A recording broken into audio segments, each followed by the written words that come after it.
Mega Mewtwo X and Mega Mewtwo Y will be making their Pokémon GO debuts this weekend during GoFest Global. Are you fully prepared for this event?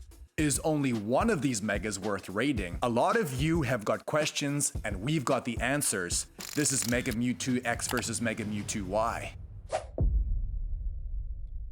Go with us.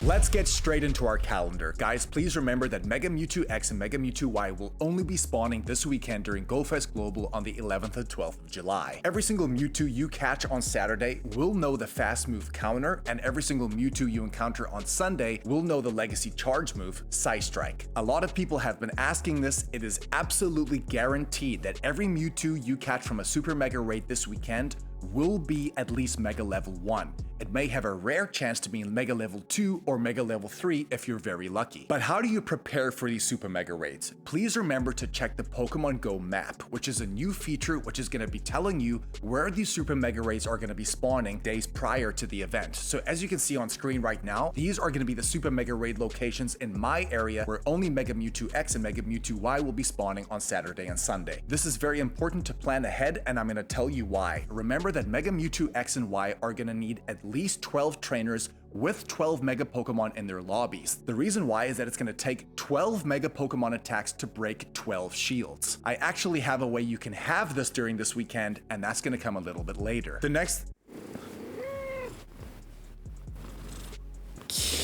Now, there are two ways to enter these lobbies. You can either do it in person, where you would only need 200 link charges or a premium battle pass, or if you're wondering, you can remote raid this Pokemon, but you are gonna need a remote raid pass plus 200 link charges as well. We now know how to enter these lobbies, but how do we take down Mega Mewtwo X and Mega Mewtwo Y? Let's start with Mega Mewtwo X on Saturday, and the best place to start is to have a look at its weaknesses. It is weak to 3 different types, which is going to be Fairy, Flying, and Ghost. Therefore, considering that, the Pokemon on screen now are going to be the best Pokemon you could use. These are going to be some of the best Mega Pokemon, Fusions, and Shadow Pokemon. The Pokemon on screen now are going to be your best budget counters, especially if you don't have access to some of these other top Pokemon. Let's move on to Sunday, featuring Mega Mewtwo Y. Mega Mewtwo Y also has 3 weaknesses only, which is going to be Bug, Dark, and Ghost. Therefore, these are going to be your best Shadow, Mega, and Fusion counters in the game you could use right now, and the Pokemon on screen now are going to be the best budget counters you could use if you don't have access to those Pokemon.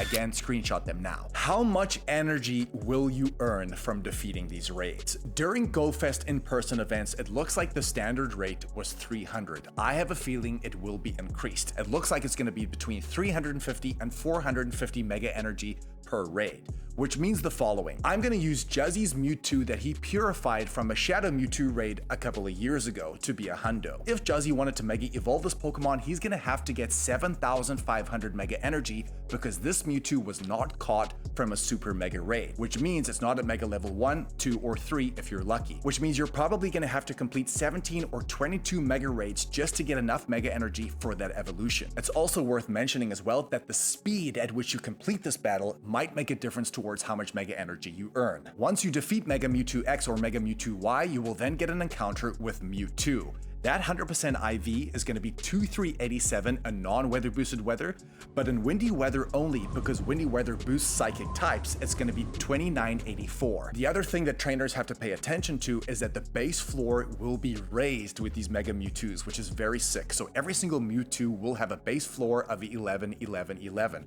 which means that your hundo chance is a 1 in 125 chance, which is a little under 1%. If you look at a lucky trade, for example, the base floor there is 12, 12, 12, and that hundo chance would be 1 in 64, so this is going to be a little bit less. Another question everyone is asking, can I walk these Mega Mewtwo's to get energy? The answer is yes, but the very long story of it is that in order to get 7,500 energy, you would have to walk 1,500 kilometers, which is incredible. However, if you had a Poffin going through that whole time, you would pretty much have that to make it 750. You would eventually get there, but yeah, good luck, guys. You guys have also been asking, if I trade my Mega Mewtwo, even if it's at Mega Level 1 to another trainer, will it retain its Mega status?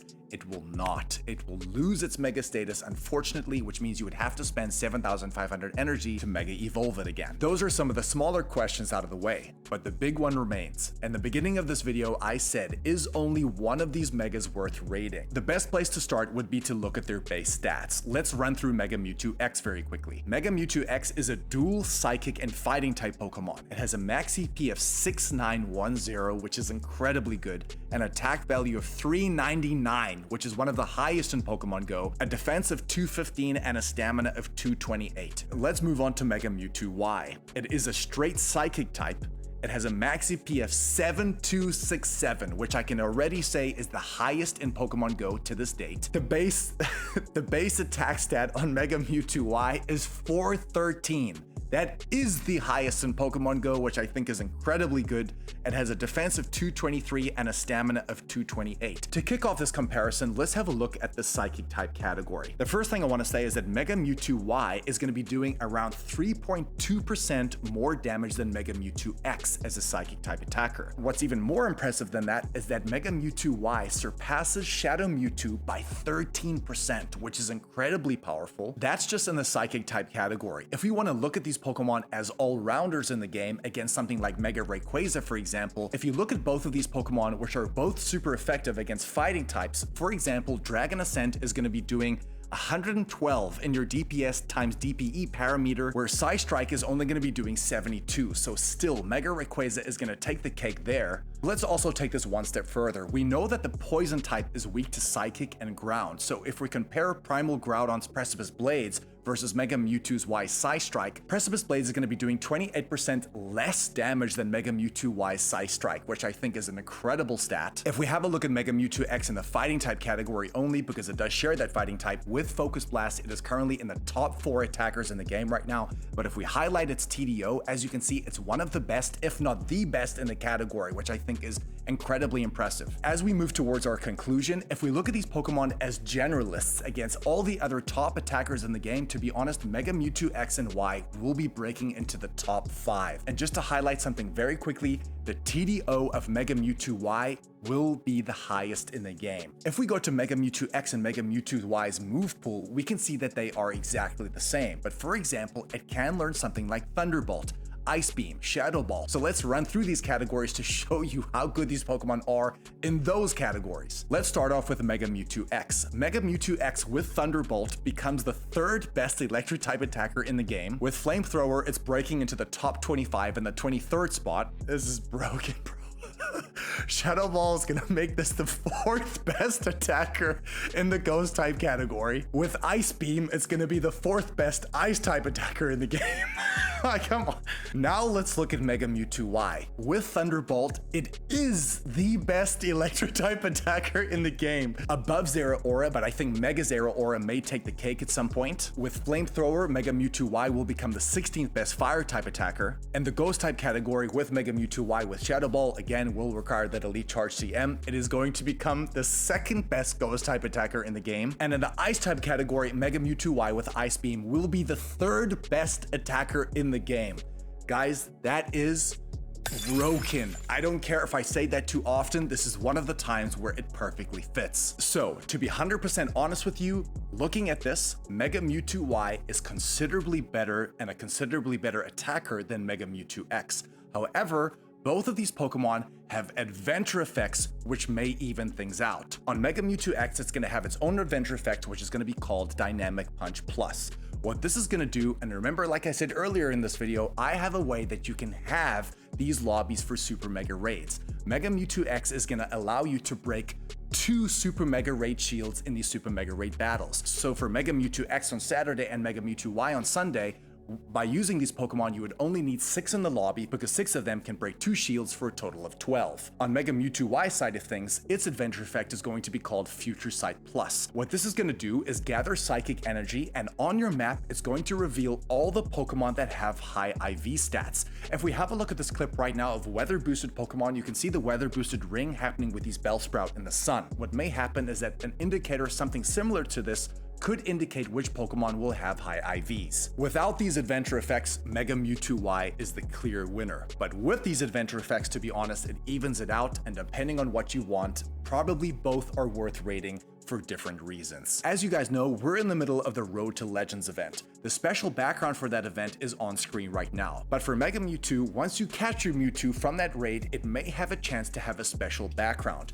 This background will actually be interactive though. The same thing actually happened last year with Zacian and Zamazenta's special background. The shiny rates on GoFest Global are still unclear. They have said in the bonuses that there is going to be a shiny boost to all Pokemon, so I'm not sure if these raids are going to be boosted to 1 in 10. I have a feeling they will retain the 1 in 20 status. Let's hope it is 1 in 10 though. Some final tips for everybody. The best Mega Pokemon you want to be using against Mega Mewtwo X and Y is going to be Mega Slowbro. Yes, you heard me right. The reason why you want to do this is that, remember, a huge tip on these Super Mega Raid days is to not necessarily use your strongest Mega. I would strongly recommend going for the candy. So if you had a Mega Level 3 Slowbro or a Mega Level 3 Medicham, rather use that in the lobby. The reason why is that upon catching the Mewtwo, you're going to be guaranteed more candy and XL candy. If you have a lot of trainers in these lobbies, don't worry so much about doing the damage. A lot of trainers will be doing the damage once these shields have broken. Rather use a Psychic Mega that you can gain candy and XL candy for. That's a big candy gainer tip. But if you guys do want to be doing more damage in raids, please remember that if you raid with a Great Ultra or Best Friend, you will get a damage boost. The other 2 ways you can boost damage alongside this, first and foremost, remember party play is going to be lasting for 9 hours during the event. So it's a fantastic opportunity to double your damage. And remember, during the Road of Legends event, and this may carry over to the weekend if you're very lucky, that party play meter is going to charge double as fast, so you can be doing double the damage. The last thing I would consider doing if you really need more of a damage boost is to use Crown Sword Zacian's Behemoth Blade. This is going to increase your damage in raids by a total of 10%, and if you didn't know, in max battles, which is not part of this event, it will increase by 5%. The last great thing I want to mention here is that, remember guys, you get 9 free raid passes per day for a total of 18. So it's free. Well, kinda, because if you still want to get more of the Mega Energy to get 7,500, you're probably going to have to spend more money to get there. If you guys need help and you're a little bit overwhelmed by the Road of Legends event, this is a step-by-step guide dedicated to not confusing you. On top of that, if you guys want any final prep guide towards GoFest Global, watch these 2 videos above me. They're really going to stack it for you and make everything a lot easier to understand.